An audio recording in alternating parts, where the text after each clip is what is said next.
Hi all, எல்லாருக்கும் வணக்கம். இன்றைக்கி நம்ம பார்க்க போகிற பிளேஸ் அனந்த பத்மநாப சுவாமி டெம்பிள், திருவனந்தபுரம். நாங்கள் காலையில் கன்னியாகுமரியில் 3:00 ஸ்டார்ட் ஆனோம் பரசுராம் எக்ஸ்பிரஸ். இங்கே 6:30க்கு இறங்கணும். 7:00லாம் தரிசனம் டைம் முடிஞ்சிடும் அப்படின்றனால மேற்கு கோபுரம் வழியாக வந்து ஃபஸ்ட்டு எங்களுக்கு தரிசனம் முடிச்சிட்டோம். அதுக்கப்புறம் ஈஸ்ட் கோபுரம் போனோம். இங்கே ஈஸ்ட் கோபுரம் ராஜகோபுரம். ஸோ இன்னைக்கு துளி ஏகாதசி அப்படின்றதுனால நிறைய பேர் வந்திருந்தாங்க. ஈஸ்ட் கோபுரம் வழியாக போனால் டைம் ஆகும் அப்படின்னு சொல்லிட்டு நாங்கள் வெஸ்ட் கோபுரம்லேருந்து போய் தரிசனம் முடிச்சாச்சு. ஸோ டெம்பிளுக்கு ட்ரெஸ் கோடு இருக்குங்க. ஜென்ஸுனா வேஷ்டி மேலே சின்ன டவல் போட்டுக்கணும். ஸோ லேடிஸ்க்கு சாரீ ஆஃப் சாரீ அலவுடு. நீங்கள் பஞ்சாபி ட்ரெஸ் போட்டிருந்தீங்க அப்படின்னா மேலே ஒரு வேஷ்டி கட்டிக்கணும். ஸோ நான் விஷுக்கு எல்லாமே செட்டாக எடுத்துகிட்டு போயிருந்தேன். ஸோ அதே போட்டு கூட்டிகிட்டு போயிட்டேன். அவனும் நல்லா கம்ஃபர்டபுளாக தான் ஃபீல் ஆனா ட்ரெஸ் இல்லாமல் மேலே. ஸோ நம்ம கோபுரத்துக்கு ரைட் சைடில் பார்த்தீங்கன்னா கிளாக் ரூம் இருக்குது. அது இல்லாமல் ரைட் அண்ட் லெஃப்ட் சைடில் ஃபுல்லாகவே கிளாக் ரூம், வாஷ்ரூம், டாய்லெட்ஸ் அது எல்லாமே இருக்குது. ட்ரெஸ் சேஞ்சிங் ரூம்ஸ் கூட இருக்குது, யூஸ் பண்ணிக்கலாம்.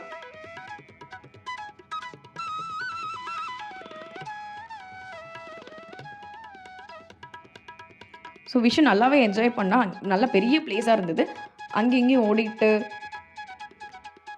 டவலோட விளையாடிக்கிட்டு நல்லாவே என்ஜாய் பண்ணான். பக்கத்தில் பார்த்தீங்கன்னா சின்ன குளம் இருக்குது. அதில் ஃபிஷ் இருந்தது. ஸோ அந்த ஃபிஷ்ஷெல்லாம் பார்த்து விஷயம் நல்லாவே எக்ஸைட் ஆனா.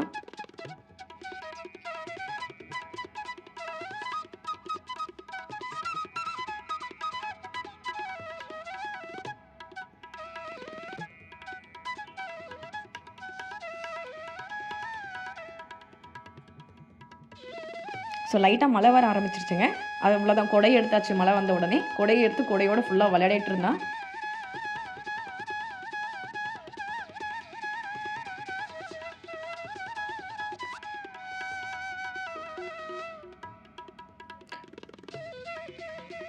நாங்கள் பார்த்தீங்கன்னா ஆன்லைனில் பால் பாயசம் பிரசாதம் புக் பண்ணியிருந்தேங்க. ஸோ நம்ம பிரசாதம் வாங்கணும் அப்படின்னா நார்த்து கோபுரம் சைடு தான் போகணும். அங்கே ஆஃபீஸில் போயிட்டு ஃபஸ்ட்டு ரெசிப்ட் வாங்கிக்கணும். ரெசிப்ட்டை நார்த்து கோபுரம் ரைட் சைடில் இருக்கிற பிளேஸில் பிரசாதம் அங்கே தான் கொடுப்பாங்க. அங்கே கொடுத்தா நமக்கு அந்த 1 லிட்டர் பால் பாயசம் மட்டும் கொடுத்துருவாங்க. ஈவன் உங்களுக்கு வேணால் நீங்கள் 1 லிட்டர் இல்லை 1/2 லிட்டர் எப்படி வேணால் புக் பண்ணிக்கலாம். ஸோ நாங்கள் கிழக்கு கோபுரத்துலேருந்து இப்போது வடக்கு கோபுரத்துக்கு நடந்து போகணும். அந்த கோபுரத்துக்கு பக்கத்துலேயே பிளேசஸ் இருக்குது. செப்பல் போட்டே போகலாம் நடந்து போகிறதுக்குள்ளார.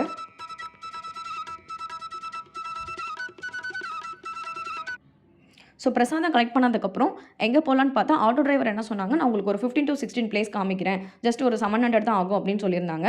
சரி எங்கே கூட்டிகிட்டு போகிறாங்க அப்படின்னு பார்த்தா பூவார் ஐலாண்ட் ஃபைனலாக அவங்க கூட்டிகிட்டு போன பிளேஸு. போகிற வழியில் ஆனால் நல்லா இருந்ததுங்க. சைடில் ஃபுல்லாக நாங்கள் ஃபைனலாக 600 ரூபாய்க்கு பேசி முடித்து கூட்டிகிட்டு போனோம்.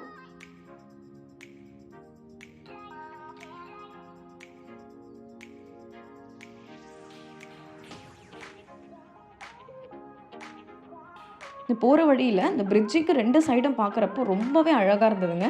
ஃபுல்லாகவே மரங்கள் தான், பச்சை பசேன்னு இருந்தது 2 சைடுமே. நாங்கள் போனது லைட்டாக மழை வர மாதிரி ஒரு வெதர் இருந்தது. ஸோ காற்று கூட ரொம்பவே சில்லுன்னு இருந்தது. பார்க்குறதுக்கு ரொம்ப அழகாக இருந்தது.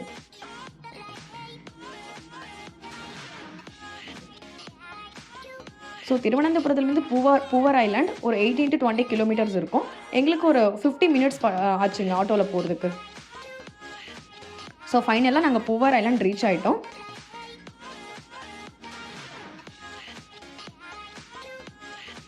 ஸோ அங்கே அவங்க போட்டில் அந்த ஐலாண்ட் மொத்தமே சுற்றி காமிக்கிறதுக்கு ஒரு 2 பேக்கேஜஸ் சொல்லியிருந்தாங்க. சரி நாங்கள் அதில் ஒரு பேக்கேஜ் செலக்ட் பண்ணிட்டு போட் ஏறியாச்சு. லைஃப் ஜாக்கெட் போட்டுட்டு அவங்க போட் ஸ்டார்ட் பண்ணி கொஞ்சம் கொஞ்சமாக பிளேசஸ் எல்லாமே சுற்றி காமிச்சாங்க. 2 சைடு பார்த்தீங்கன்னா ஃபுல்லாகவே மரங்கள் இருந்தது. நடுவில் போட் போச்சு.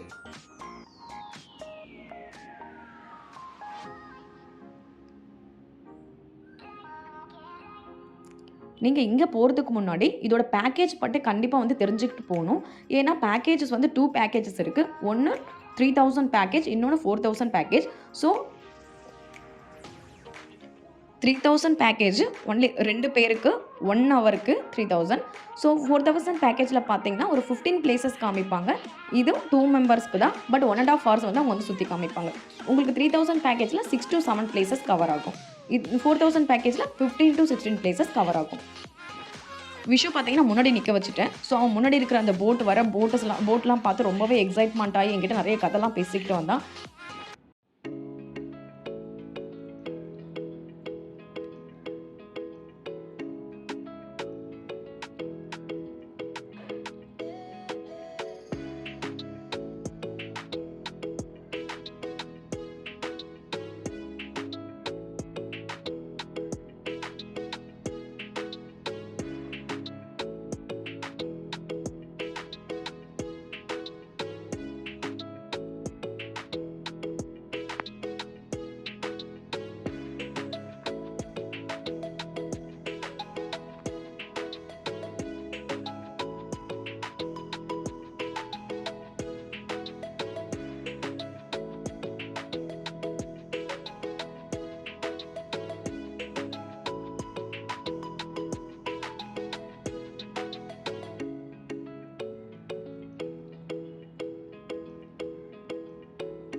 ஸோ இங்கே பார்த்தீங்கன்னா அவங்க கூட்டிகிட்டு போன பிளேஸ் இந்த அரேபியன் சீயோட இந்த ரிவர் வந்து ஜாயின் ஆகிற பிளேஸு. அங்கே பார்த்தீங்கன்னா வேவ்ஸ் வந்து ரொம்பவே வேகமாக இருந்தது. ஸோ அதனால் கிட்ட போல் தூரத்துலேருந்து காமிச்சாங்க. ஸோ இது அரேபியன் சீ வியூ. அதுக்கு பக்கத்துலேயே பார்த்தீங்கன்னா எலிஃபண்ட் ராக் அப்படின்னு சொல்லிட்டு இருந்தது. ஸோ இது வந்து இயற்கையாகவே அலைகள் வந்து அந்த பாறை மேலே பட்டு அது ஒரு எலிஃபண்ட் ஷேப்பில் வந்து உருவானது. ஸோ இங்கே வந்து இது ரொம்ப ஃபேமஸ் எலிஃபண்ட் ராக்.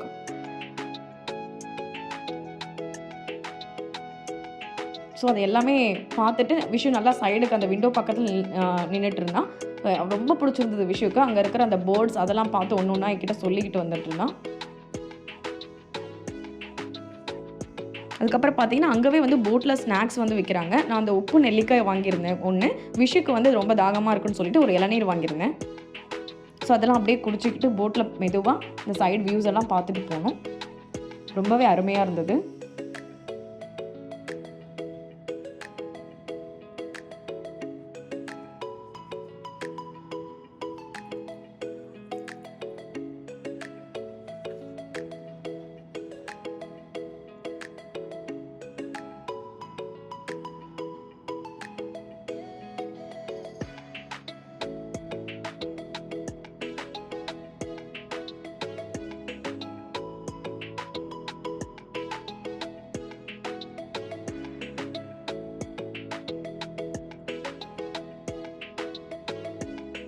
ஸோ நிறைய பேர் ஃபேமிலியாக வந்திருந்தாங்க. ஒரு 5 மெம்பர்ஸ் 6 மெம்பர்ஸ் அந்த மாதிரிலாம் வந்திருந்தாங்க. ஸோ 2 மெம்பர்ஸ்க்கு தான் நான் ஃபஸ்ட்டு சொன்ன பேக்கேஜஸ். அதுக்கப்புறம் எக்ஸ்ட்ரா எத்தனை பேர் இருக்காங்களோ ஒரு மெம்பருக்கும் 500 வந்து இன்க்ரீஸ் ஆகும். 500 அமௌண்ட் கட்டுற மாதிரி இருக்கும். இங்கேவே பார்த்தீங்கன்னா உங்களுக்கு ரிசார்ட்ஸ் இருக்குது. ஸோ இந்த ரிசார்ட்ஸ் காஸ்ட் வந்து நான் சும்மா கேட்டப்போ 8,000லேருந்து 10,000 வரைக்கும் ஆகும் அப்படின்னு சொல்லியிருந்தாங்க.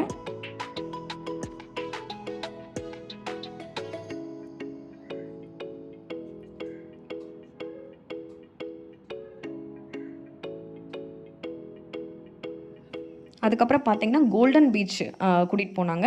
ஸோ கோல்டன் பீச் எதுக்கு இது சொல்கிறாங்கன்னா, ஸோ இங்கே இருக்கிற மண் வந்து கோல்டன் கலரில் இருக்கும் அப்படின்னு சொன்னாங்க எங்களுக்கு போட்டோட டிரைவர். ஸோ அந்த மழை பெஞ்சதுனால அங்கே கூட எங்களை கூட்டிகிட்டு போகல. தூரம் இருந்து எல்லாமே காமிச்சாங்க.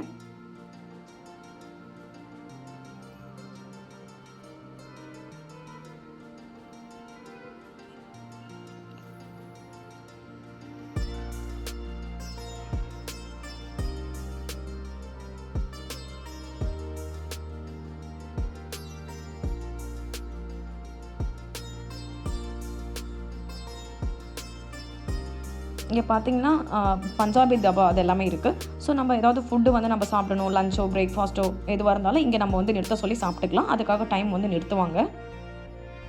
நல்லா இருந்தது. தண்ணிக்கு நடுவில் அந்த தபாலாம் கட்டியிருந்தாங்க.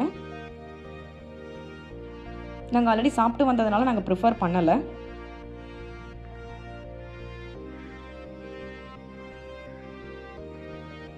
விஷயம் மட்டும் நல்லா ஸ்நாக்ஸ் சாப்பிட்டுட்டு ஒன்று ஒன்றா பார்த்துட்டு இருந்தான். ஸோ இந்த ரைடோட லாஸ்ட்டு பார்ட்டு அந்த மாதிரி எனக்கு ரொம்ப பிடிச்ச பார்ட் என்னென்னா மேங்க்ரோவ் ஃபாரஸ்ட்டு. ஸோ அங்கே தான் லாஸ்ட்டாக கூட்டிகிட்டு போனாங்க. ஸோ மேங்க்ரோவ் ஃபாரஸ்ட்னால் ஃபுல்லாக அந்த மரங்கள் எல்லாமே தண்ணியில் இருக்கும். ஸோ 2 பக்கமுமே மரங்கள், நடுவில் ஒரு சின்ன சந்தில் போட்டு போகிற மாதிரி இருந்தது. ஸோ இது பார்க்குறதுக்கு ரொம்ப அழகாக இருந்தது. இந்த எக்ஸ்பீரியன்ஸ் ரொம்பவே பிடிச்சிருந்தது எனக்கு.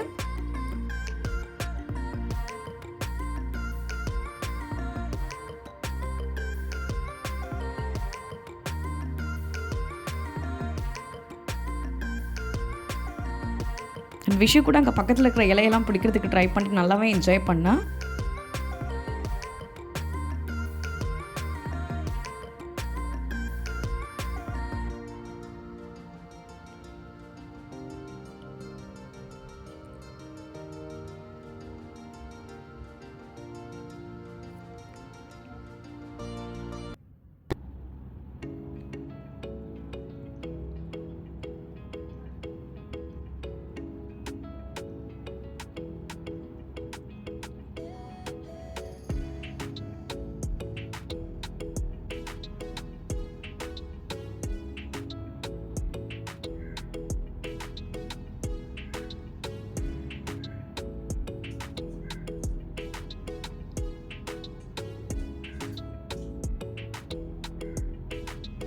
ஸோ இந்த மேங்க்ரோவ் ஃபாரஸ்ட்டை தாண்டினதுக்கப்புறம் அவ்வளோதான், அந்த ஐலாண்டு ட்ரிப்பை வந்து ஃபினிஷ் ஆகிடும். ஸோ பார்த்த வரைக்கும் நல்லாவே இருந்ததுங்க.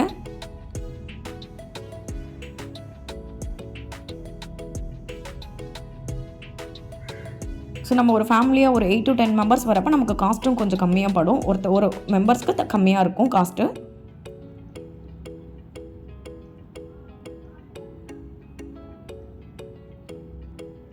நீங்கள் இந்த ஐலாண்டுக்கு போயிருந்தீங்கன்னா உங்களோட எக்ஸ்பீரியன்ஸை கமெண்ட்டில் ஷேர் பண்ணுங்கள்.